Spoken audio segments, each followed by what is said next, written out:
تھی ابھی ابھی، بس میں تصورات سجی تھی ابھی ابھی، نظروں میں مصطفیٰ کی گلی تھی ابھی ابھی، معلوم کر رہے تھے فرشتوں سے جبرائیل، معلوم کر رہے تھے فرشتوں سے جبرائیل، یہ کس کے لب پر نعت نبی تھی ابھی ابھی۔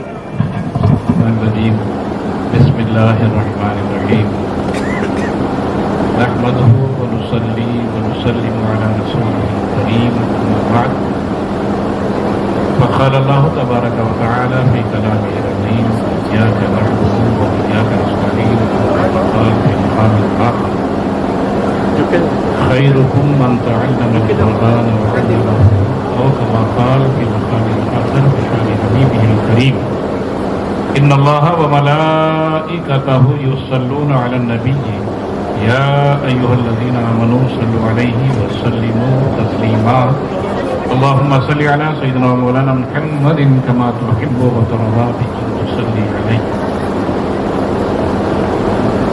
اللہ سے کرے دور تو تعلیم بھی فتنہ، املاک بھی جاگیر بھی اولاد بھی فتنہ، ناحق کے لیے اٹھے تو شمشیر بھی فتنہ، شمشیر ہی کیا نعرے تکبیر بھی فتنہ۔ شہنشین پر تشریف فرما، پروقار معزز علماء دین و مفتیان اکرام و عالمات و مفتیات و مشائخین اعظام و علماء دین اور پس پردہ سننے والی معزز خواتین و طالبات، بالخصوص و حافظات و عالمات اور حاضرین اکرام، السلام علیکم ورحمۃ اللہ وبرکاتہ۔ الحمدللہ سرزمین نے سنگاریڈی پر جب یہاں کے مفتیان اکرام سے ملاقات ہوئی تو الحمدللہ کوئی کمی تو نہیں تھی کہ مفتیان اکرام کی، عالموں کی، مگر یہ بڑا کارنامہ ہے کہ خواتین کے لیے جو درسگاہ قائم ہوئی ہے، پھر وہ بھی جامعۃ المومنات سے ملحقہ شاخ ہے، تو اللہ سلامت رکھے، کیونکہ جامعۃ المومنات وہ خواتین کی دینی درسگاہ بلکہ یونیورسٹی ہے کہ اللہ رب العزت نے جامعۃ المومنات کے فیضان کو نہ صرف تلنگانہ بلکہ کرناٹکا، مہاراشٹرا، اڑیسہ، آسام، پنجاب، کشمیر، تمل ناڈو، ہر ریاست میں جو ہے اس کی شاخوں کو پھیلایا ہے۔ اللہ رب العزت ہمیشہ اپنے حبیب کریم علیہ الصلوۃ والتسلیم کے صدقے طفیل میں جامعۃ المومنات اور جامعۃ المومنات سے جتنے بھی ملحقہ شاخیں ہیں اپنے رحمتوں کی انوار کی بارش ہمیشہ فرماتے رہے، بلکہ اس کو تا قیامت تک اپنے حفظ و امان میں رکھتے ہوئے اس کو سلامت اور قائم و دائم رکھیں۔ تو بزرگان دین، الحمدللہ ماشاءاللہ، میں اور ہمارے یہاں کے مقامی ہمارے سلسلے کمالیہ کے جو ہے مفتی صاحب قبلہ سے 1-2 سیکنڈ کے لیے تبادلہ خیال ہوا، کیونکہ جو معزز طالبات یعنی اپنی کمسینی کے باوجود یعنی جس بریلینٹ اور بولڈ انداز میں اپنے میسیج کو ڈیلیور کر رہے تھے کہ وہ قابل ستائش ہے، اس سے اندازہ لگایا جا سکتا ہے کہ یہ جو شاخ کی انچارج جو سرپرست فرمانے والی محترمہ عالمہ دین ہے کہ ان کی کتنی دلچسپی ہوں گی، تب انہوں نے جو ہے اس کارخانے کو سنوارتے ہوئے اس سے یہ پروڈکٹ کو نکالا ہے۔ کہ ماشاءاللہ قابل مبارکباد ہے بچیاں بھی، اور پھر قابل مبارکباد ہے مفتی مستان علی صاحب قبلہ جو حیدرآباد سے نگرانی بھی کرتے ہیں، اور پھر اس ادارے کی جو باوقار پرنسپل صاحبہ ہیں محترمہ ڈاکٹر حافظہ عالمہ مفتیہ رضوانہ زرین صاحبہ اور ان کے رفقا، اللہ سلامت رکھے ان کو، ایسی ہی نگرانی فرماتے رہیں، ایسے ادارے ہر شہر ہر قریہ اور معظم میں جو ہے جنم لیتے رہیں، اور ان کی راست نگرانی فرما کر ایسے ہی یعنی کم سین بچوں کے سینوں میں علم دین وہ بھی عشق محمد صلی اللہ علیہ وسلم کے ساتھ پیوست کرتے رہے۔ بڑے بہترین نعت پاک کے جو ہے نغمے سن رہے تھے، اور بڑے بہترین تربیتی جو ہے نصیحت آمیز جو ہے فقہی مسائل بھی بتا رہے تھے، تو اس چیز کی ضرورت تھی. کیوں کہ مرد آدمی تو مرد آدمی ہے, وہ تو تعلیم حاصل کرتا ہے, اس کے بعد اس کی مصروفیت روٹی روزگاری میں بڑھ جاتی ہے, مگر اس کا تعلیم حاصل کرنا وہ ایک شخصی طور پر محدود ہوتا ہے. اور جب خاتون تعلیم حاصل کرتی ہے, چاہے وہ بچی ہو یا بڑی عمر کی ہو یا جڑ عمر کی کوئی بھی ہو, تو اس کا تعلیم حاصل کرنا وہ ایک شخصیت تک محدود نہیں ہوتا, بلکہ پورے خاندان کو تعلیم حاصل کرنے کے مترادف ہوتا ہے.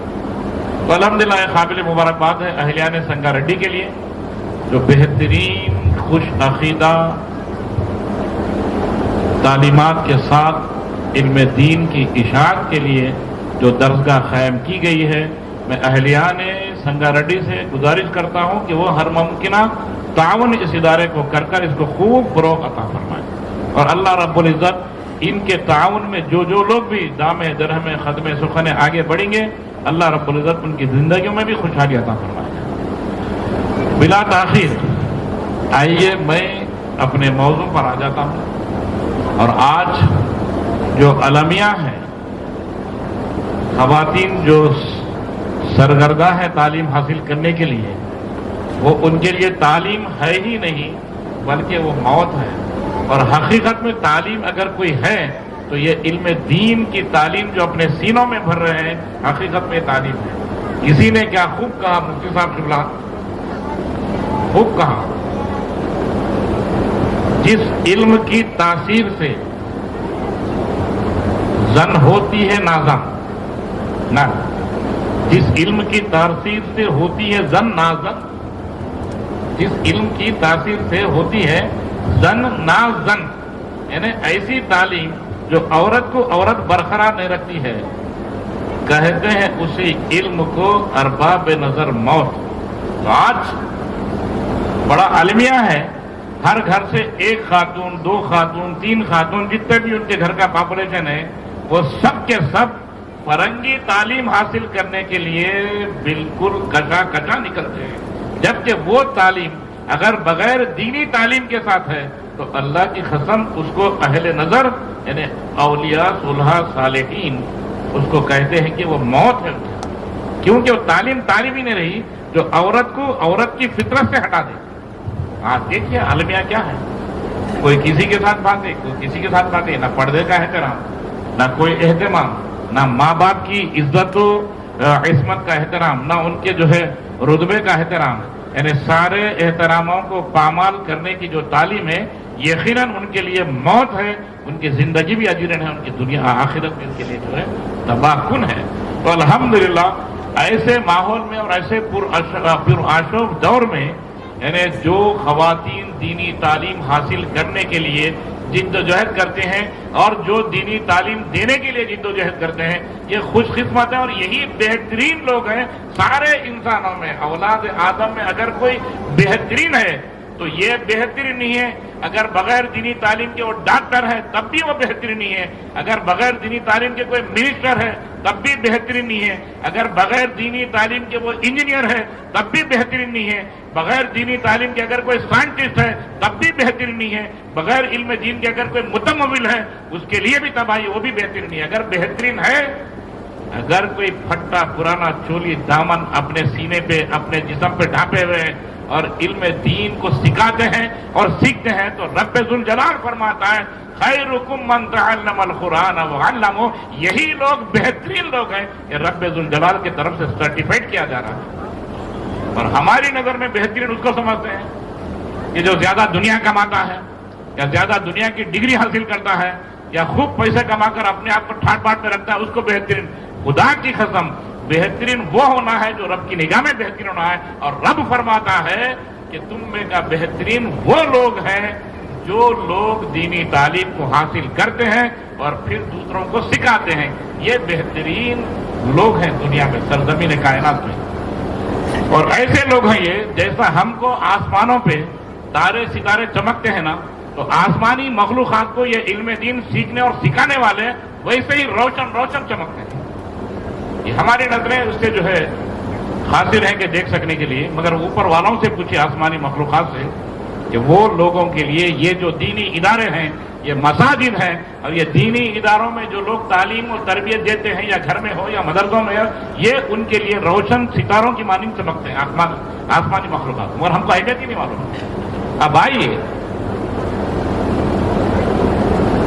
بلا تاخیر میں اپنے بالکل معمولی سی مختصر سے خطاب کو جاری رکھتے ہوئے، کیونکہ ماشاءاللہ عالمات کی بھی کثرت ہے، پھر حیدرآباد کی سرزمین سے بھی مشہور و معروف عالمات تشریف لائی ہیں، بشمول مفتی رضوانہ زرین صاحبہ اور ان کے ساتھیوں کے ساتھ، اور پھر یہاں پر بھی ماشاءاللہ مرد حضرات میں بھی علماء دین مفتیان اکرام ہیں، اور پھر معمولی جو بچے طلباء ہیں وہ بھی ماشاءاللہ جس انداز سے جو مظاہرہ کر رہے تھے کہ اللہ نے ان کے سینوں کو بھی روشن کر کر ان کو بھی ان کی دولت سے مالا مال کیا ہے، تو اس لیے مختصر سے کرتے ہوئے جو ہے اپنی گفتگو کو جو ہے ختم کرنے کی کوشش کی، کیونکہ موسم بھی گرما کا ہے۔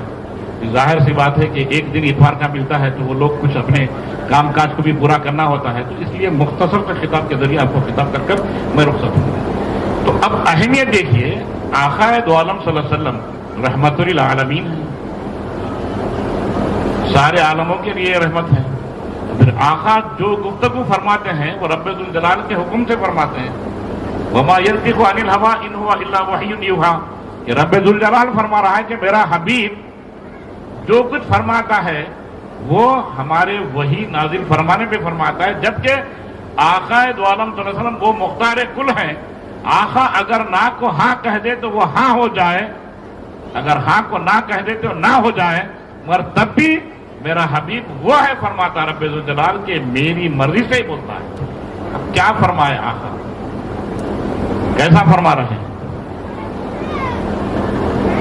عن ابی الدرداء رضی اللہ تعالی عنہ قال سمعت رسول اللہ صلی اللہ علیہ وسلم یقول من سلک طریقا یبتغی فیہ علما سلک اللہ لہ طریقا الی الجنہ، جو کوئی حصول علم دین کے لیے جد و جہد کرنے کے لیے نکلتا ہے، جد و جہد کرتے ہوئے، تو اللہ رب العزت اس کو جنت کے راستے پر ڈال دیتا ہے۔ اب اس سے جو عمل ہوگا وہ جنت میں جانے والا ہی عمل صدد ہوگا۔ پھر یہی محدود نہیں ہے، پھر آقا فرماتے ہیں وَإِنَّ الْمَلَائِكَةَ لَتَضَعُ أَجْنِحَتَهُ رِضَاءً لِطَالِبِ الْعِلْمِ، کہ اس طالب علم کے لیے چاہے وہ مرد ہو یا خاتون ہو یا بچی ہو یا بچہ ہو یا بوڑھی ہو یا ادڑ ہو یا کوئی بھی ہو، کوئی قید نہیں علم حاصل کرنے کے لیے، کیونکہ ہمارے پاس مغالطہ یہ ہے طالب علم بولتے ہی سمجھتے ہیں کہ جو چھوٹے معصوم بچے بچیاں ہیں تو طالب علم ہے، ایسا نہیں ہے۔ مجھ جیسے بوڑھے بھی اگر علم حاصل کرنے کے نکلے تو میں بھی طالب علم ہوں اور ہوں ہی طالب علم۔ تو ان کے لیے، ان کے استقبال کے لیے فرشتے جو نورانی مخلوق ہے اپنے نورانی پیروں کو اس علم حاصل کرنے نکلے سے والے کے پیروں کے نیچے اپنے پیروں کو بچاتے۔ تو بتائیے کیا کسی ڈاکٹر کے پیروں میں جو ہے یا کوئی ایم ڈی رہو اور کچھ بھی رہو، بڑے سے بڑا سرجن رہو، اگر علم دین سے ہٹ کے ہے صرف اور وہی تعلیم حاصل کر رہا ہے تو کیا اس کے پیروں کے نیچے جو ہے فرشتے قدم بھی اپنے پیروں کو بچھائیں گے قدموں کے نیچے؟ اللہ کی قسم نہیں بچھائیں گے۔ اگر کسی کو بچھائیں گے تو کس کو بچھائیں گے؟ کس کے قدموں کے نیچے؟ جو علم دین کو حاصل کرنے کے لیے نکلا ہے، ابھی حاصل کیا نہیں، صرف ارادے سے نکلا ہے، تو اللہ رب العزت ایسا اہتمام فرما رہا ہے وہ خوش نصیب بندوں کا کہ ان کے قدموں کے نیچے اپنی نورانی مخلوق کے پروں کو جو ہے نشاور کروا رہا ہے۔ اب بتائیے کہ یہ بہتر ہے یا فرنگی تعلیم بہتر ہے؟ ضرور فرنگی تعلیم حاصل کرو مگر دین کے ساتھ حاصل کرو، بغیر دین کے فرنگی تعلیم ہلاکت ہے، موت ہے، کسی کے لیے بھی چاہے مرد ہو یا خاتون ہو۔ خاتون کے لیے تو پہلے موت ہے، مرد کے لیے تھوڑا دھیرے دھیرے ہوگی، مگر موت تو موت ہے۔ پھر اس کے بعد ابھی علم حاصل نہیں کرے، جیسا مدرسے محبوبیہ للبنات ہے، یہاں پر ایڈمیشن لینے کے لیے آئے، پھر اس کے بعد دوسرے دن ابھی الف بے بھی نہیں پڑھے، پڑھنے کے لیے نکلے گھر سے، تو یہاں پہنچنے تک اس کے پاس جہاں سے شروعات ہوئی ہو، بچی ہو یا بچہ ہو یا بوڑھا ہو بوڑھی ہو کوئی بھی ہو، مرد ہو یا زن ہو، یعنی ان کے قدموں کے نیچے فرشتے پروں کو بچھائے ہوئے۔ یہ اعزاز کس کو ہے صاحب؟ معمولی کسی دنیاوی مہمان کے لیے کوئی اگر کوئی اچھی حسب استطاعت آدمی استقبال کرتا ہے تو کارپیٹ وارپیٹ بچھا کے کرتا ہے تو اس کو بہت بڑا اعزاز سمجھتے ہیں، ریڈ کارپیٹ پہ استقبال ہوا بھائی، گرین کارپیٹ پہ، ارے یہ سب کیا ہے، دھرے کے دھرے ہے۔ وہ نورانی مخلوق جو فرشتے کہلاتے ہیں وہ اپنے پروں کو یہ طالبات و طلباء کے قدموں کے نیچے بچھا دیتے ہیں، یہ بڑا اعزاز ہے۔ اور پھر وَإِنَّ الْعَالِمَ لَيَسْتَغْفِرُ لَهُ مَنْ فِي السَّمَاوَاتِ وَمَنْ فِي الْأَرْضِ حَتَّى الْحِيتَانُ فِي الْمَاءِ، اور سکھانے والوں کے لیے جیسا کہ محترمائے عالمات ہیں، مفتیات ہیں، جو ذمہ داران ہیں دینی درسگاہوں کے، جب وہ سکھاتے ہیں تو ان کے لیے زمینوں آسمانوں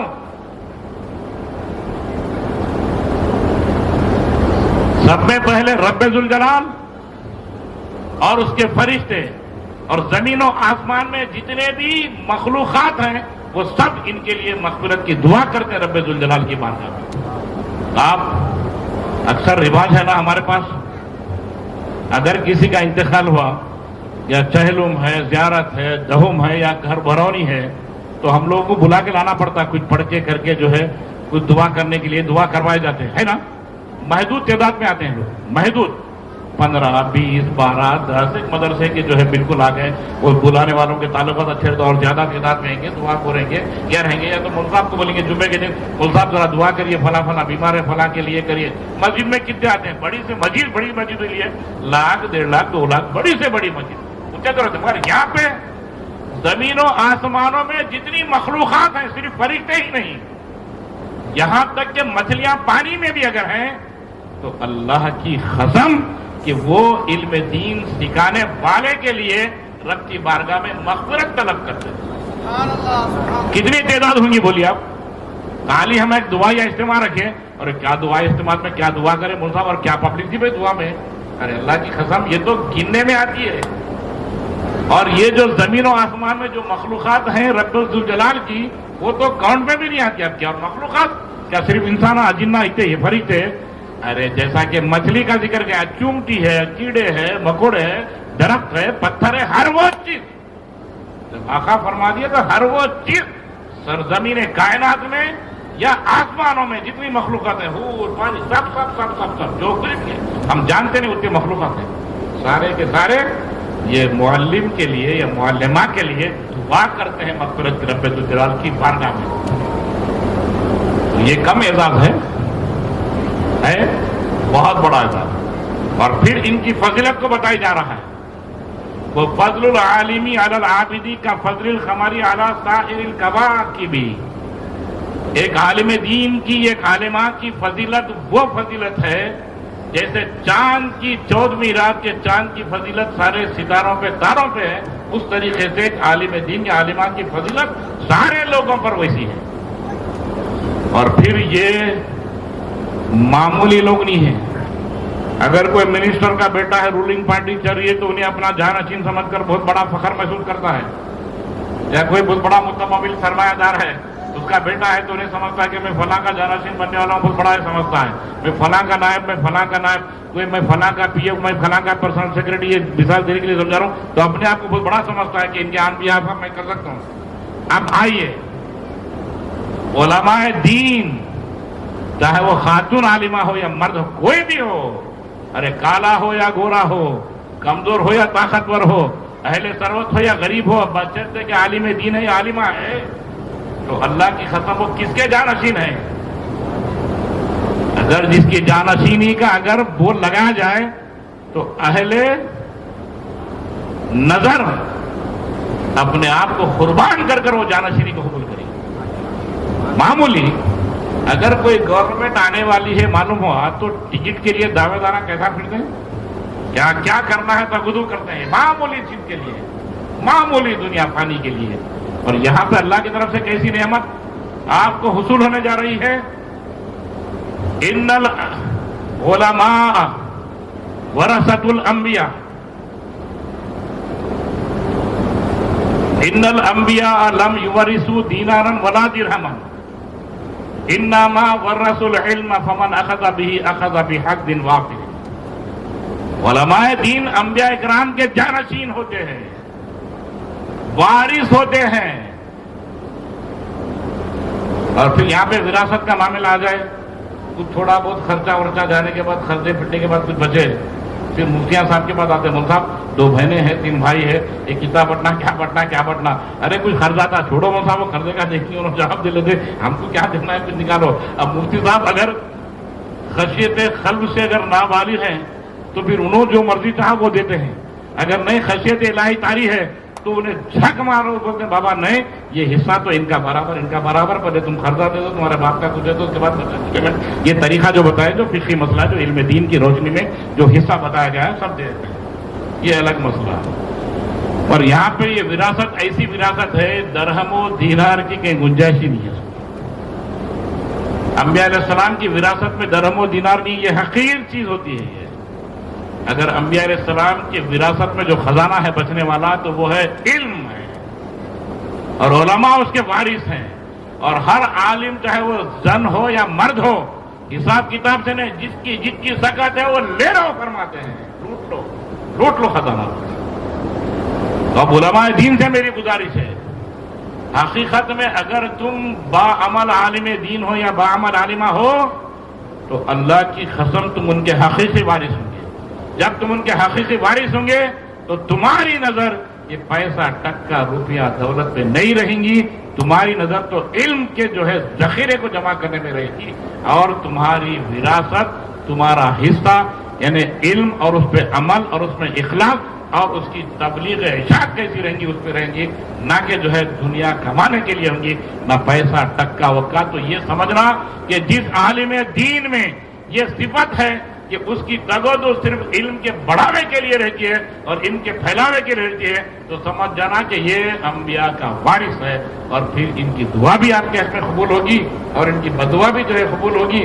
اور جب یہ چلیں گے، جیسا مفتی مفتان صاحب قبلہ نے عرض کیا، اگر ایک باعمل عالم دین کسی قبرستان سے گزرتا ہے تو رب ذوالجلال اپنے کرم اور فضل سے اس کے حبیب کریم علیہ الصلوۃ والتسلیم کے صدقے میں، جو اس کے حبیب کریم علیہ الصلوۃ والتسلیم کے ارشادات کو اپنا کر جو عمل کرتا ہے، عالم دین سیکھ کر سکھاتے رہتا ہے، وہ خالی قبرستان سے گزرا تو 40 دن تک عذاب قبر کو اللہ پاک اٹھا دیتا ہے اس کی برکت سے. بتائیے کوئی انجینئر، کوئی ڈاکٹر، کوئی منسٹر، کوئی فنسٹر جو بھی گزرا تو ہوتا، بلکہ الٹا میں سمجھتا ہوں بیچارے اضطراب ہمیں کیفیت میں آتے ہوں گے. اگر بے دینی منسٹر ہے، بے دینی جو ہے کوئی IPS، کوئی IAS، کوئی آفیسر ہے، کوئی بھی ہوں گا، کم طرح گزرتا ہوں گا، اس سے الٹا ہم کو عذاب پہنچتا ہوں گا، عذاب میں اضافہ ہوتا ہوں گا. اور وہی اگر کوئی عالمہ یا عالم دین اس راستے سے گزرتا ہے، کچھ پڑھا بھی نہیں اور کچھ دعا بھی نہیں کرا کہ مولا میں اس قبرستان کو دیکھ رہا ہوں، اس کو بخش دے، وہ بھی نہیں بول رہا، کچھ بھی نہیں، خالی اپنا کام سے گزر رہا، وہ گزرنے کے عوض اللہ رب العزت 40 دن تک عذاب جو ہے قبرستان سے عذاب پڑا. یہ رتبہ بڑا ہے اور کوئی دوسرا رتبہ بڑا ہے؟ مجھے صاحب بتائیے کون سا رتبہ بڑا ہے؟ مگر بس شرط یہ ہے کہ عالمہ ہو یا عالم دین ہو، ان کو باعمل ہونا چاہیے، اور باعمل بھی پورے اخلاص کے ساتھ صرف رضائے الہی کے لیے ہونا، رضائے رسول کریم علیہ الصلوۃ والتسلیم کے لیے ہونا. تو پھر کمال ہے، کمال. تو یہ ادارے خوش قسمت ہیں، اور اللہ نے ان اداروں سے جس کسی کو بھی وابستہ کیا وہ لوگ بھی خوش قسمت ہیں، وہ لوگ بھی خوش قسمت ہیں. اور ایک فضیلت آقا نے بہت کھول کے فرمایا، صبح قیامت تک کے لیے لوگوں کے لیے رہنمائی اور آسانی ہے کہ اچھا کون، برا کون، کس کی کیا اہمیت ہے. مگر ہماری نظریں ایسی پراگندہ ہو چکی ہیں، جس کو اہمیت کے قابل سمجھنا ہے ان کو نہیں سمجھتے، اور جس کو اہمیت کے قابل نہیں سمجھنا ہے ان کو اہمیت کے قابل سمجھتے ہیں. ارے میں ہمیشہ کہتا ہوں، کوئی مولوی صاحب قبلہ یا کوئی معلم آ جائے تو گھر میں جو پرانی پیالی ہوتی ہے چائے کا ٹائم ہے تو ان کی ضیافت کے لیے استعمال کیا جاتا ہے. اگر وہی کوئی فرنگی تعلیم یافتہ آ جائے جس کے بارے میں نہ کوئی فرشتے اس کے لیے دعا گو ہوتے ہیں، نہ کوئی فرشتے اس کے قدموں میں پر بچھاتے ہیں، بلکہ پتہ نہیں اس کے بارے میں کیا کیا کرتے ہیں، وہ آ جائے تو اندر سے ڈنر سیٹ میں سے بہترین ڈنر سیٹ آتا ہے، اور دیوان خانہ بھی بہترین ہوتا ہے. یہ المیہ ہے ہماری قوم کا, اس سے باہر نکلنا ہے. ارے قدر کرنا ہے تو اہل مدرسہ کی قدر کرو, قدر کرنا ہے تو علماء دین کی کرو, عالمات کی کرو, حفاظ کی کرو, حافظات کی کرو. یہ آپ کے لیے قدر کرنا ہے اور اس قدر کا اجر بھی آپ کو ملے گا. وہ چھوڑ کر انسرٹ پہ آ گیا کوئی دنیاوی تعلیم یافتہ یا دنیاوی تعلیم دینے کے لیے آ گیا جس سے کوئی آخرت کا کنسرٹ ہی نہیں ہے. اس کی قدر ایسی, ارے فلاں سر آ گئے, ارے یہ کشتی میں لے جاؤ, یہ کشتی میں لے جاؤ. یہ معاملہ ہو گیا ہمارا. کدھر جا رہے ہیں؟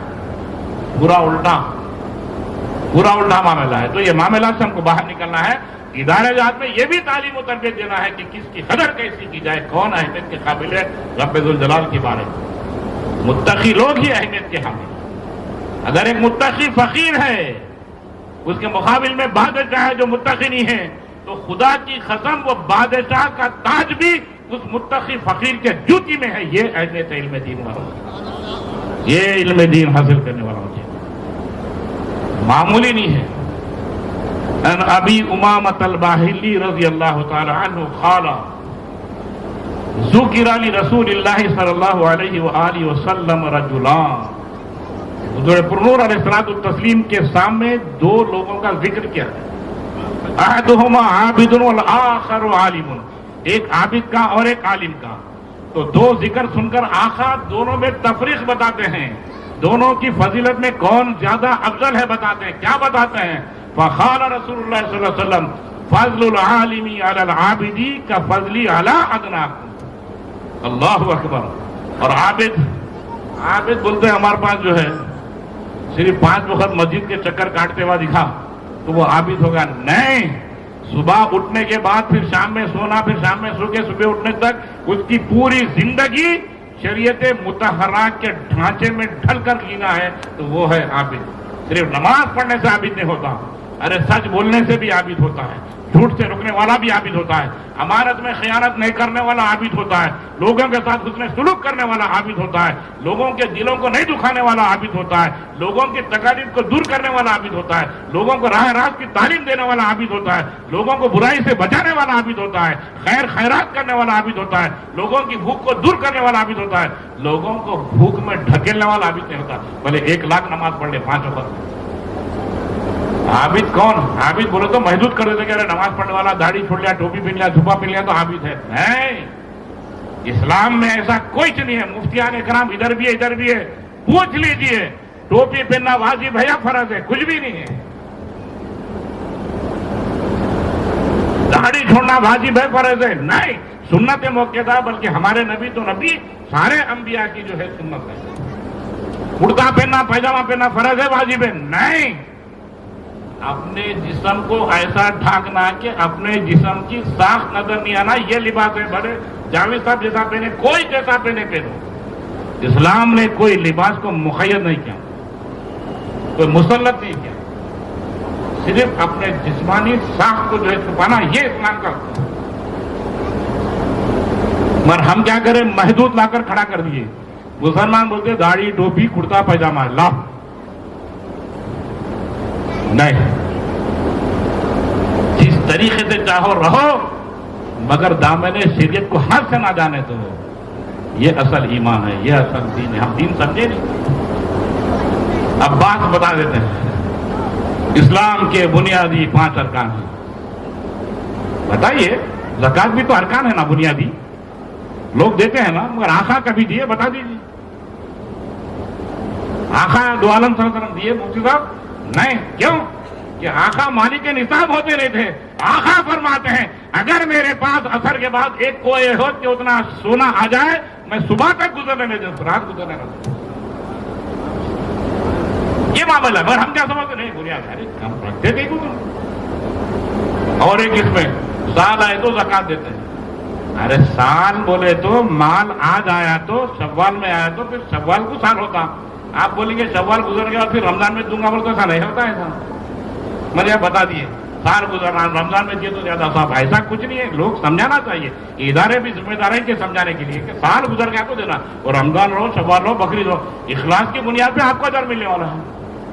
اس لیے بزرگان دین عرفا فرماتے ہیں مومن کے لیے ہر روز عید, ہر شب شب رات. یہ مومنوں کی شان ہوتی ہے. ان کے لیے کوئی جگہ، کوئی خود، کوئی دین ایسا کچھ بھی نہیں ہے. وہ رب سے بہت قریب ہے.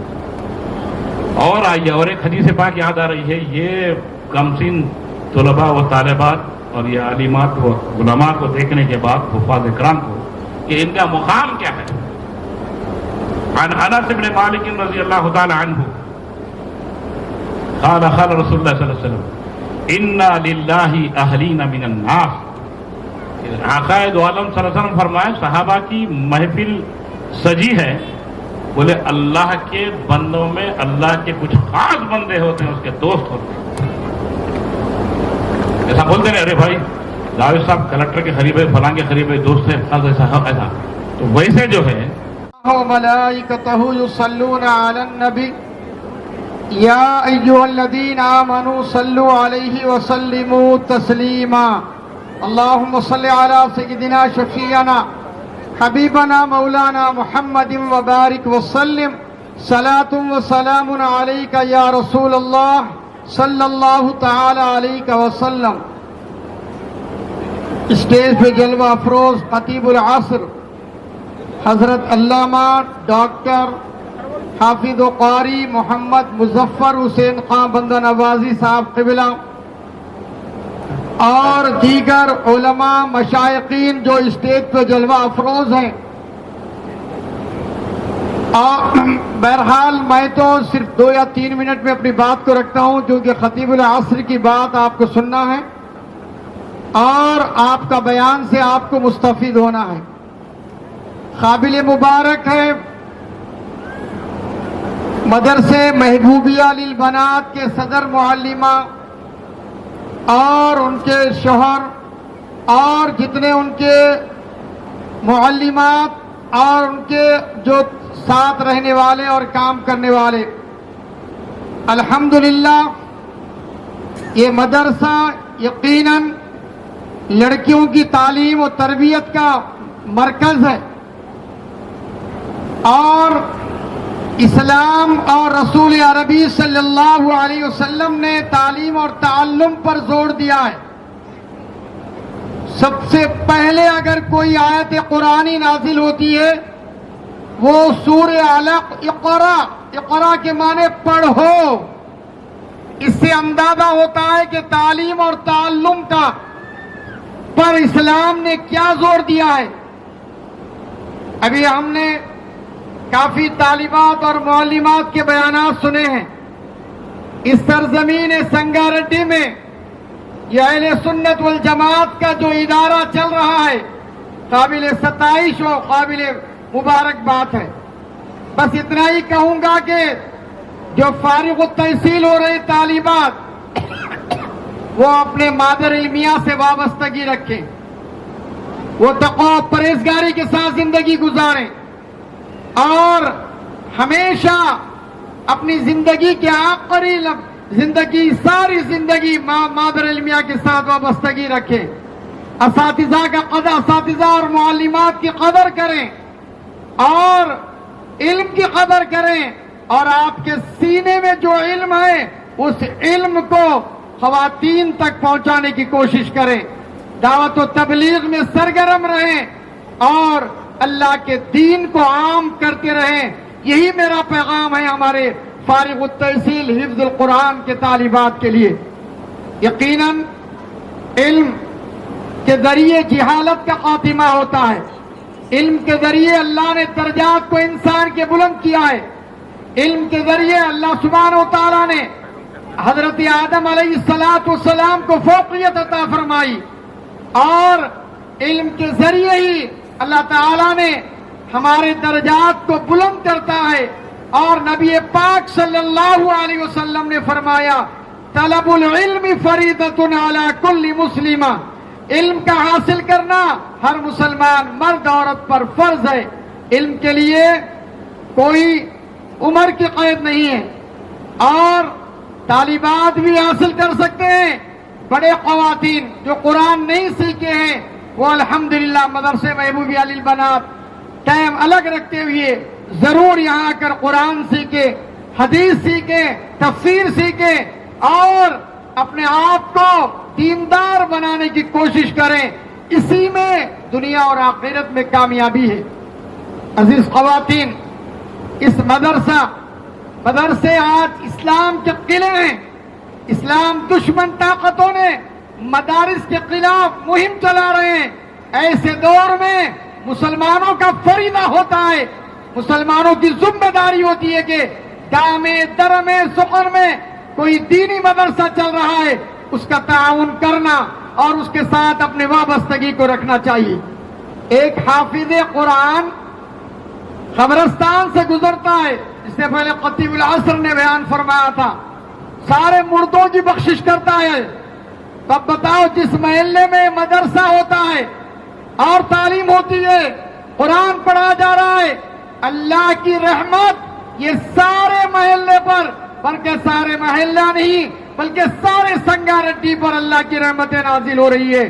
یہ خوش نصیب ہیں آپ لوگ جو یہ دینی مدرسہ یہاں قائم ہوا ہے، یہ جامعۃ المومنات کی شاخ ہے۔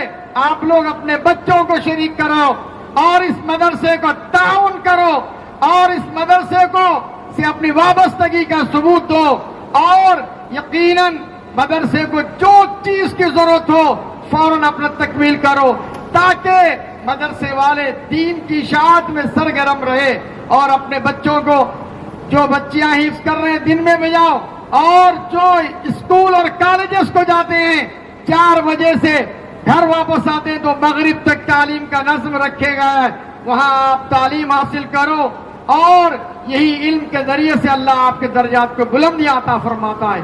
اللہ جو باقی مہمانیں نہ کر سکے، ایسے ملک میں رکھا جا سکتا ہے جو بیوی کو پردہ نہ کرا سکے، اور سنا محفل نہیں اسلام کا کہا ہے، اپنے من کی آنکھوں کی ٹھنڈک ہے، اپنے شوہر کے ایمان کی حفاظت ہے، اپنے بچوں کا حق میں ماں ہے جس کے قدموں کے نیچے جنت ہے، اپنے گھر کی عزت و آبرو ہے۔ یہ مقام اسلام نے عورت کو دیا ہے، اسلام نے عورت کو پردہ کرنے کا حکم فرمایا ہے۔ کچھ نابکاروں کو عورتوں کا پردہ کرنا گوار اور دقیانوسی لگتا ہے، اس رعایا لوگوں نے عورتوں کے لیے فریب کا جال بچھایا اور برگلایا، اور صاف کہتے ہیں، اے عورتوں، تمہارا حسن چھپانے کے لیے نہیں، دیدار عام کے لیے ہے۔ کرنے کے لیے عورتوں کو بازاروں میں گھسیٹا اور آزادی کا نام دے کر اپنا کام ان کے کندھوں پر ڈالا، اور عورت مرد کے گوشت تلے لگتی چلی گئی۔ اب دیکھیے عورت کا گھر سے بے گھر ہونا، دوپٹے اور برقعے سے آزاد ہونا کیا رنگ لایا ہے۔ عورتوں سے بزا برہنہ کر دی گئی، رنگین رات کا نام دے کر ساری زندگی سیاہ کر دی، اور پھر حیا، عصمت، عفت رنگ توڑ گئی۔ اب یہ وقت بھی آیا۔ آخر میں اللہ رب العزت سے دعا ہے کہ ہم کو سننے سے زیادہ عمل کرنے کی توفیق عطا فرمائے، آمین یا رب العالمین۔ وآخر دعوانا ان الحمدللہ رب العالمین۔ مع السلامہ ورحمۃ اللہ وبرکاتہ۔ نحمده ونصلي على رسوله الكريم، أما بعد، فقد قال الله تبارك وتعالى في القرآن المجيد والفرقان الحميد، فأعوذ بالله من الشيطان الرجيم، بسم الله الرحمن الرحيم، إن يوم الفصل كان ميقاتا، صدق الله العلي العظيم وصدق رسوله النبي الأمين الكريم، ونحن على ذلك لمن الشاهدين والشاكرين، والحمد لله رب العالمين۔ محترم و مکرم اساتذہ اکرام، مہمانان اعزام اور مدرسہ حاضر کی طالبات، السلام علیکم ورحمۃ اللہ وبرکاتہ۔ آج کے اس عظیم الشان جلسے میں میری تقریر کا عنوان ہے وقت کی اہمیت۔ ابھی جس آیت مبارکہ کی میں نے تلاوت کی ہے، اس کا ترجمہ یہ ہے کہ بے شک فیصلے کا وقت مقرر ہے۔ عمل سے زندگی بنتی ہے جنت بھی جہنم بھی، عمل سے زندگی بنتی ہے جنت بھی جہنم بھی، یہ خاکی اپنی فطرت میں نہ نوری ہے نہ ناری۔ عزیز سامعات، وقت ہے، وقت کب کس کا ہے؟ ہر کام کے لیے ایک وقت مقرر ہے، نہ کوئی اپنے وقت سے پہلے آ سکتا ہے، نہ کوئی اپنے وقت سے پہلے جا سکتا ہے۔ وقت کی لگام کسی کے ہاتھ میں نہیں، سب وقت کے تابع ہیں۔ وقت نہ کسی کے لیے رکتا ہے نہ کسی کے لیے بدلتا ہے، وقت کی لگام نے سب کو اپنے قبضے و تصرف میں رکھا ہے۔ وقت ڈھلتی چھاؤں ہے، وقت بدلتا سایہ ہے، وقت بدلتا سایہ ہے۔ وقت کہتے کسے ہیں؟ حرکت فلک کو زمانہ کہتے ہیں۔ زمانے کی 3 قسمیں ہیں، ماضی، حال، مستقبل۔ ماضی گزرے ہوئے وقت کو کہتے ہیں، حال موجودہ وقت کو کہتے ہیں، اور مستقبل آنے والے وقت کو کہتے ہیں۔ عزیز سامعات، جو زمانہ اور وقت گزرا وہ سب ایک خواب ہے، اور جو کچھ آئندہ ہونے والا ہے یا آنے والا ہے وہ سب کچھ ایک خیال ہے، اور جو جو موجودہ ہے وہی غنیمت ہے. کون وقت کو غنیمت سمجھتا ہے؟ اور یاد رہے جو وقت کو غنیمت سمجھتا ہے وقت کے ساتھ ساتھ اس کی قدر و قیمت بڑھتی جاتی ہے. وقت کی قدر کرنے والوں کے لیے وقت ایک قیمتی سرمایہ ہے. وقت ہیرے موتی سے بھی زیادہ قیمتی ہے. دنیا میں جتنے لوگ اونچی اونچی منزلوں پر پہنچتے ہیں، بڑے بڑے عہدوں پر فائز ہوئے ہیں، تخت و تاج کے مالک ہوئے ہیں، یہ سب وہ لوگ ہیں جنہوں نے وقت کی قدر کی، وقت کو غنیمت سمجھا، وقت کی اہمیت کو جانا. دنیا میں جتنے ناکام، نامراد، بھوکے ننگے، کلاش، مفلسی کا رونا رونے والے ہیں، یہ سب وہ لوگ ہیں جنہوں نے وقت کو ضائع و بیکار کیا. وقت کو ضائع کرنے والا یہ سمجھتا ہے کہ وہ وقت گزاری کر رہا ہے، حالانکہ وقت اس کو برباد کر رہا ہے. یوں تو وقت کو بہت سارے لوگ برباد کرتے ہیں، مگر مسلمان حضرات وقت کی ناقدری کرنے میں 60% ہے. مثلا آپ دیکھیں گے غیر مسلم حضرات کی شادیوں میں جو وقت دیا جاتا ہے اس کی اتنی پابندی ہوتی ہے کہ نہ کسی کا انتظار کیا جاتا ہے، نہ وقت کو ٹالا جاتا ہے. مگر مسلمان قوم کی حالت یہ ہے کہ جو باقاعدہ شادیوں کے رخاوت پر وقت کا اعلان ہوتا ہے، مگر نکاح عموماً وقت پر نہیں ہوتا. ہاں، کبھی وقت بدلتا ہے، کبھی تاریخ بدل جاتی ہے. مثلا ہفتے کے دن 4 بجے نکاح کا وقت مقرر ہے، مگر نکاح رات 9 بجے عمل میں آتا ہے، حالانکہ مغرب کے ساتھ ہی تاریخ بدل جاتی ہے. وقت کا کوئی خیال ہی نہیں، وقت کی کوئی قدر و قیمت ہی نہیں. جو وقت کی قدر کرتا ہے وہ زمانے کا امام ہوتا ہے، اور جو وقت کی ناقدری کرتا ہے وہ سب سے پیچھے ہوتا ہے. اور ایک مقام پر اللہ رب العزت ارشاد فرماتا ہے واللہ یقدر اللیل والنہار، دن اور رات کا وقت اللہ ہی مقرر فرماتا ہے. سامعات گرامی، نماز عصر کا وقت ہے، نبی علی ساتھ ہے. نبی صلی اللہ علیہ وسلم نے نماز عصر ادا فرما لی اور غار میں حضرت علی کی گود میں سر مبارک رکھ کر آرام فرما رہے ہیں، اور علی نے نماز عصر ادا نہیں فرمائی. اسی لیے بار بار سورج کو دیکھتے ہیں کہ سورج ڈوب رہا ہے، وقت نکل رہا ہے، اور بار بار رخ مصطفیٰ صلی اللہ علیہ وسلم کو دیکھتے ہیں کہ دو جہاں کے آقا امام الانبیاء و رسول علیہ الصلوۃ والسلام علی کی گود میں آرام فرما رہے ہیں. نماز اگر قضا ہو جائے تو ادا کی جا سکتی ہے، مگر نبی کی اس ادا کی نہ کوئی ادا ہوگی نہ کوئی قضا ہوگی. اسی کشمکش میں سورج ڈوب گیا، وقت نکل گیا. نماز عصر کی قضا کے وقت پر حضرت علی کی آنکھیں نمناک ہو گئی، آنسو ٹپکنے لگے. ایک آنسو رخ مصطفیٰ صلی اللہ علیہ وسلم پر ٹپکا، چشمے مصطفیٰ صلی اللہ علیہ وسلم کشا ہوئی اور حضرت علی سے پوچھا اے علی کیا بات ہے، خیریت تو ہے؟ حضرت علی نے کہا میں نے نبی صلی اللہ علیہ وسلم میں نے نماز عصر نہیں پڑھی، اسی لیے نماز عصر نہیں پڑھی. حضرت علی نے کہا، نبی نے کہا اٹھو پھر نماز پڑھ لو. علی نے کہا سورج ڈوب گیا، وقت نکل گیا. ہمارے نبی نے کہا اٹھو نماز پڑھ لو، وہ بھی قضا نہیں ادا. یہ کہہ کر سرکار دو عالم صلی اللہ علیہ وسلم نے سورج کی طرف اشارہ کیا. ڈوبا ہوا سورج واپس پلٹ آیا. اللہ حضرت علی کو نبی کے آرام کا خیال، نبی کو علی کی نماز کا خیال. روئے زمین پہ یہ پہلا واقعہ ہے کہ سورج پلٹا گیا. وقت حضرت علی رضی اللہ عنہ کے لیے واپس آیا. نہ وقت کسی کے لیے واپس آیا ہے نہ آئے گا، نہ کسی کے لیے رکا ہے نہ رکے گا. ہاں، ہمارے نبی معظم رسول اعظم حبیب مکرم صلی اللہ علیہ وسلم ہے کہ جن کے لیے وقت رکا. کتنی دیر رکا؟ بہت دیر تک رکا. کب رکا؟ معراج کی شب رکا. رکنے کا عالم کیا تھا؟ مت پوچھو کہ کیا عالم تھا. چاند رک گیا تھا، ستارے رک گئے تھے، سورج کو طلوع ہونے سے روک دیا گیا تھا، زمانے کی دھڑکنیں رک گئی تھی. ہمارے نبی شب معراج کے وقت حضرت ام ہانی کے گھر آرام فرما باقاعدہ بذریعہ براق جبرائیل امین ملائکہ کے جلوہ میں بیت الحرم سے بیت المقدس سے آسمان کی بلندیوں تک، آسمان کی بلندیوں سے بھی آگے سدرۃ المنتہا تک، سدرۃ المنتہا سے بھی آگے، بلکہ اس سے بھی آگے عرش مولا تک، خالق کائنات کے قریب لامکاں سے بھی آگے گئے اور آئے. اتنی جلدی گئے اور تشریف لائے تو دروازے کی زنجیر ہل رہی تھی، وضو کا پانی ابھی بہ رہا تھا. اتنے کم وقت میں اتنا لمبا سفر، دراصل اس شب وقت کو روک دیا گیا تھا ہمارے نبی کے لیے. سوائے آپ صلی اللہ علیہ وسلم کے نہ وقت کسی کے لیے رکا ہے اور نہ واپس آیا ہے. اسی لیے دوستوں ایک بات یاد رکھنی چاہیے کہ اگر سونا کھو جائے تو کچھ محنت سے مل سکتا ہے، گاڑی چھوٹ جائے تو دوسری پکڑی جا سکتی ہے، روپیے ضائع ہو جائے تو کمائے جا سکتے ہیں، مگر وقت ضائع ہو جائے تو پھر واپس لوٹ کر نہیں آتا. بری حالت، برا حشر ضرور واپس آ سکتا ہے. اور ایک مقام پر اللہ رب العزت ارشاد فرماتا ہے وَلَن يُؤَخِّرَ اللَّهُ نَفْسًا إِذَا جَاءَ أَجَلُهَا. ترجمہ، اور ہرگز اللہ کسی جان کو مہلت نہ دے گا، اور اللہ تمہارے تمام کاموں سے خبردار ہے. کل کرے سو آج کر، آج کرے سو اب کر.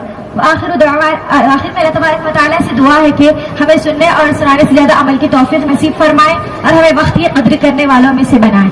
وآخر دعوانا ان الحمدللہ رب العالمین. مع السلام علیکم ورحمۃ اللہ وبرکاتہ. یہ تھی حافظہ افسا عریبہ جو کہ وقت کی اہمیت کو بتا رہی تھی. لہٰذا اس تقریر کے بعد ایک نظم سنیے شازیہ ناز سے جو کہ شعبہ ناظرہ کی طالبہ ہے. وہ آئیں اور اپنی نظم پیش کریں.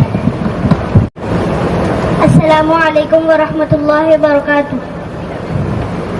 کیا لکھوں آج ماں باپ کی شان میں جن کی عظمت لکھی رب نے قرآن میں, جن کے قدموں میں اللہ نے جنت رکھی, جن کے صدقے سے یہ زندگی ہے ملی, جن کے بارے دعاؤں نمازوں میں ہے, مرتبے جن کے واضح حدیثوں میں ہے, وسط دروازہ جنت کا جن کو کہا, وہ جنہوں نے ہمارے لیے سب سہا. واقعہ ہے کہ ایک بار دربار میں یعنی شاہ مدینہ کی سرکار میں ایک صحابی کہے جاہے ماں نام کے, ایک صحابی کہے جاہے ماں نام کے, جذبہ شوق شہادت کا وہ تھام کے, جذبہ شوق شہادت کا وہ تھام کے, عرض کیا نبی حکم کیجیے ذرا, آپ کے نام پر جنگ میں جاؤں گا. سن کے آقا نے پوچھا یہ بتلائیے اب بھی ماں باپ میں سے کوئی زندہ ہے. السلام علیکم. اس نظم کے بعد ایک تقریر سنیے زلیخا بیگم سے جو کہ شعبہ عالمیت کی طالبہ ہیں. وہ آئیں اور اپنی تقریر پیش کریں. الحمدللہ وکفا وسلام علی عبادۃ الذین اصطفى اما بعد. اللهم صل على محمد عبدك ورسولك وعلى المؤمنين والمؤمنات وعلى المسلمين والمسلمات. فاعوذ باللہ من الشیطان الرجیم. بسم اللہ الرحمن الرحیم. انا انزلناه في ليلة القدر صدق اللہ العلی العظیم. آج میں اس عظیم الشان جلسے میں میری تقریر کا عنوان ہے قرآن مجید کی فضیلت. اس سے قبل میں اپنے عنوان پر لب کشائی کروں. اللہ تعالیٰ کا شکر ادا کرتی ہوں جس نے انسان کو انسان کو اشرف المخلوقات ہونے کا شرف عطا کیا اور تمام امتوں میں امت محمدیہ صلی اللہ علیہ وسلم کو ایک ممتاز مقام عطا کیا. اسی امت محمدیہ میں ہم سب کو پیدا کیا. عزیز سامعات، قرآن مجید اللہ تعالیٰ کا وہ کلام ہے جو ہمارے آخری نبی محمد صلی اللہ علیہ وسلم پر نازل ہوا. یوں تو کل آسمانی 104 کتابیں ہیں اور ان میں مشہور توریت، زبور، انجیل، قرآن مجید ہے، لیکن ان سب میں سب سے زیادہ فضیلت قرآن مجید کی ہے. کوئی بھی آسمانی کتاب اپنی اصلی حالت پر باقی نہیں ہے سوائے قرآن مجید کے، اس لیے کہ اللہ تعالیٰ نے قرآن مجید میں فرمایا کہ لا تبدیل لکلمت اللہ، یعنی اللہ تعالیٰ کی باتیں بدلتی نہیں ہیں. پوری کائنات میں جو کچھ ہے وہ اللہ کی مخلوق ہے اور اللہ اس کا خالق ہے. اور قرآن مجید یہ واحد ایسا شے ہے جو مخلوق نہیں ہے اور نہ ہی خالق ہے، بلکہ مخلوق کو قرآن مجید ایسی چیز ہے جو مخلوق کو اللہ خالق سے جوڑنے کا بہترین ذریعہ ہے، رب کا قرب حاصل کرنے کا عظیم ذریعہ ہے.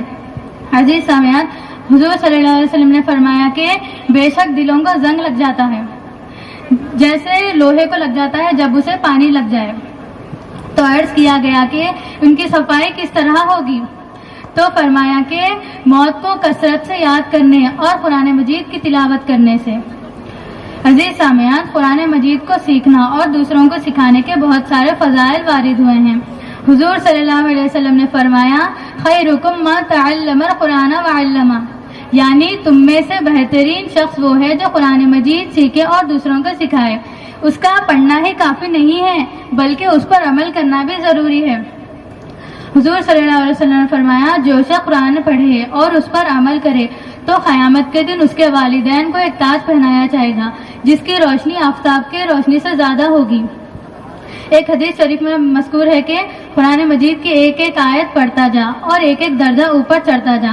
اس روایت سے معلوم ہوتا ہے کہ جنت کا درجہ کلام اللہ شریف کے آیت کے برابر ہے، لہٰذا جو شخص جتنے آیت کا ماہر ہوگا اتنے ہی اوپر اس کا درجہ ہوگا، اور جو شخص تمام کلام کا ماہر ہوگا وہ سب سے اوپر درجے کا ہوگا۔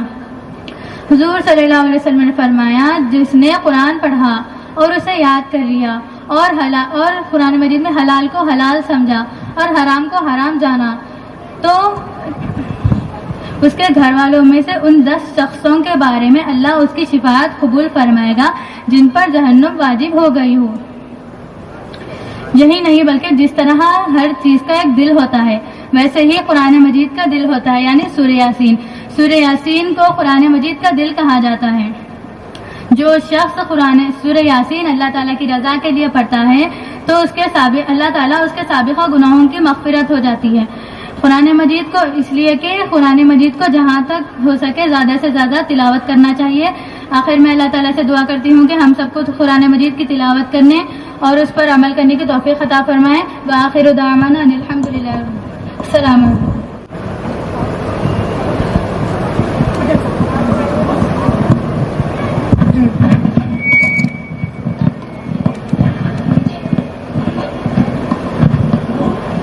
میں حیدرآباد سے آئے ہوئے مہمان خصوصی کا اس جلسے میں استقبال کرتی ہوں۔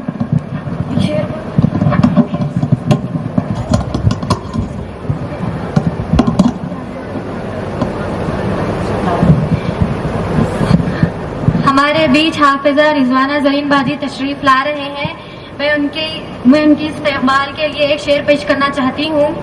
جن کے کردار سے آتی ہو صداقت کی مہک، جن کے کردار سے آتی ہو صداقت کی مہک، ان کی تدریس سے پتھر بھی پگھل جاتے ہیں۔ دل سے جو بات نکلتی ہے اثر رکھتی ہے، پر نہیں مگر پرواز مگر رکھتی ہے۔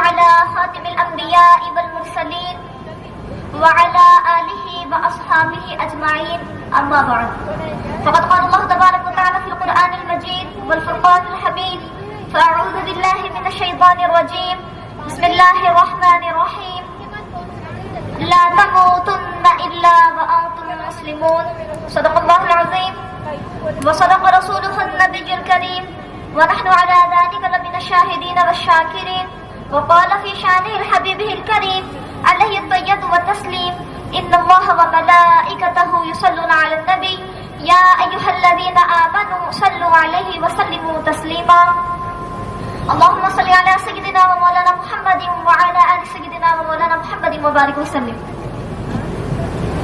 محترم و مکرم اساتذہ کرام، مہمانان عزام اور میری دینی بہنوں، السلام علیکم ورحمۃ اللہ وبرکاتہ۔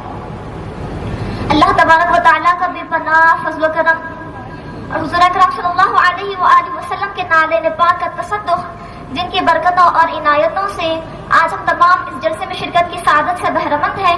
اللہ تبارک و تعالیٰ سے دعا ہے کہ مولا ہماری اس حاضری کو اپنی بارگاہ میں قبول فرمائے اور حضور اکرم صلی اللہ علیہ وآلہ وسلم کے در سے بٹنے والے خیرات کا خصوصی حصہ ہم تمام کو اور پورے عالم اسلام کو عطا فرمائے۔ جیسا کہ میرا عنوان ہے ایمان کی اہمیت و ارتداد کی قباحت۔ عزیز سامعین، سب سے پہلے دیکھیں کہ ایمان کہتے کسے ہیں؟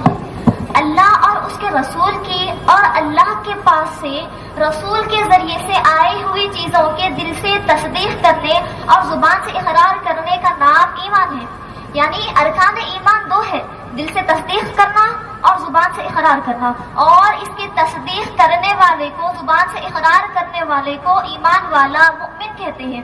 لیکن عزیز سامعین، ایک کامل ایمان والا ہونے کے لیے، کامل مؤمن ہونے کے لیے رسول اللہ صلی اللہ علیہ وآلہ وسلم کی محبت شرط ہے۔ مسلم شریف کی حدیث ہے، حضرت انس رضی اللہ تعالیٰ عنہ راوی ہے، حضور صلی اللہ علیہ وآلہ وسلم ارشاد فرماتے ہیں لا یؤمن احدکم حتی اکون احب الیہ من والدہ وولدہ والناس اجمعین، کہ تم میں کوئی کامل ایماندار نہ ہوگا، کامل مؤمن نہ ہوگا جب تک کہ میں اس کے نزدیک اس کے والد، اس کی اولاد اور تمام لوگوں لوگوں سے زیادہ محبوب نہ ہو جاؤ. عام طور پر کس انسان کے دل میں کس کے لیے کتنی محبت ہے، کس کے لیے کتنا پیار ہے، اس کو جانچنے کے لیے کچھ شواہد ہوتے ہیں، کچھ اصول و ضابطے ہوتے ہیں. مثال کے طور پر ہم سب عاشق رسول ہیں، الحمدللہ عشق رسول ہونے کا دعویٰ کرتے ہیں، لیکن عشق رسول ہمیں صدا دیتا ہے کہ نماز فجر کا وقت ہو چکا ہے، اور نماز کا عشق ہمیں صدا دیتا ہے، اور نفس کا عشق ہمیں صدا دیتا ہے کہ نہیں ٹھنڈی ہے ابھی آرام کر لیں. تو جب دو محبتوں میں ٹکراؤ ہوتا ہے تو اس وقت انسان جس کی بات مان لیتا ہے اسی کی محبت سچی ہے. اگر ہم نے محبت رسول کی بات مان کر، عشق رسول کی بات مان کر نماز ادا کی تو ہمارا عشق سچا رہا، ورنہ ہم نے نفس کی غلامی کی، دین سے محبت کی. عزیز سامعین، جب محبتوں میں ٹکراؤ ہوتا ہے، جب محبتوں میں تقابل کمپیریزن ہوتا ہے تو اس وقت انسان کی پہچان ہوتی ہے. عزیز سامعین، عام طور پر محبتوں میں تین محبتیں سب سے اعلیٰ درجے کی ہوتی ہیں، یعنی ان تین چیزوں کے اندر ساری محبت سمٹ آتی ہے. وہ کیا ہے؟ ایک مال، ایک آل اور ایک جان. اس دنیا میں انسان سب سے زیادہ کسی سے اگر پیار کرتا ہے تو وہ مال سے، مال کے بعد اگر کسی سے پیار کرتا ہے تو آل سے، اور آل کے بعد اگر انسان سب سے زیادہ کسی سے پیار کرتا ہے تو جان سے. مال سے انسان کتنی محبت کرتا ہے ہم اور آپ جانتے ہیں کہ اس مال کو حاصل کرنے کے لیے، اس مال کے لیے انسان حرام و حلال میں تمیز نہیں کرتا. انسان اپنے خونی رشتے تعلقات کو اس مال کے لیے ختم کر دیتا ہے، رشوت لیتا ہے، سود لیتا ہے، سود دیتا ہے، لیتا ہے، سودی کاروبار کرتا ہے. حالانکہ اللہ تبارک و تعالیٰ نے لعنت فرمائی، اور مال کی ہوس انسان کو اتنی ہے کہ اس مال کے چکر میں انسان اپنے ایمان کا سودا تک کر بیٹھتا ہے. اللہ تبارک و تعالیٰ ارشاد فرماتا ہے الہاکم التکاثر حتی زرتم المقابر، کہ ہلاک کر دیا تمہیں مال کی زیادہ طلبی نے، یہاں تک کہ تم خبر کے گڑھے تک پہنچ گئے.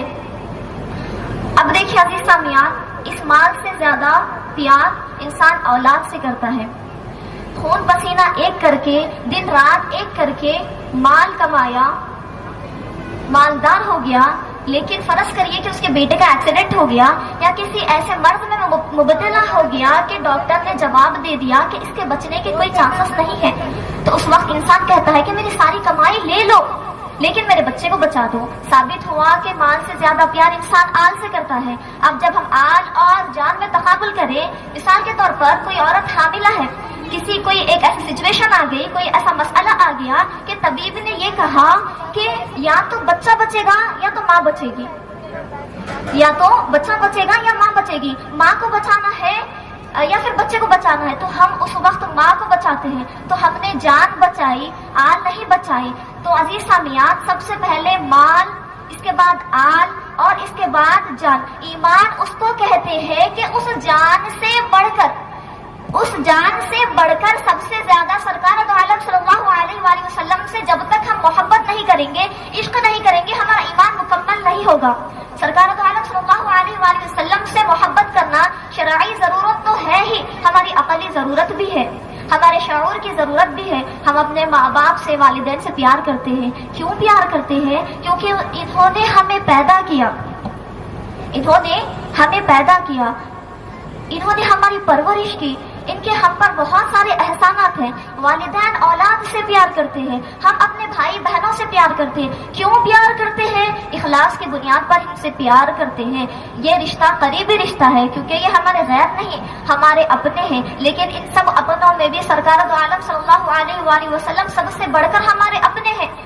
کیونکہ اس لیے کہ کبھی وقت ایسا بھی آتا ہے کہ جو اپنے کہلانے والے ہیں وہ مفاد پرست ہو جاتے ہیں، اخلاص چھوڑ جاتے ہیں، کبھی کبھی ایسی حرکتیں کر جاتے ہیں، ایسا کام کر جاتے ہیں جو اپنا والا نہیں ہوتا. لیکن حضور صلی اللہ علیہ وآلہ وسلم کی ذات دیکھیے کہ جنہوں نے ہم پر صرف کرم ہی کرم فرمایا، رحمت ہی رحمت فرمائی، فضل ہی فضل فرمایا. کوئی نہ کوئی رشتہ کسی نہ کسی وجہ سے بغاوت کر سکتا ہے، دور ہو سکتا ہے، لیکن رسول اللہ صلی اللہ علیہ وآلہ وسلم کی ذات مبارکہ دیکھیے کہ انہوں نے ہمیں جینے کا، زندگی گزارنے کا طریقہ بھی دیا. قبر میں ہمیں چھوڑ کر سب آ گئے، ہماری آنکھ کھلی تو چہرہ وضحا ہماری آنکھوں کے سامنے.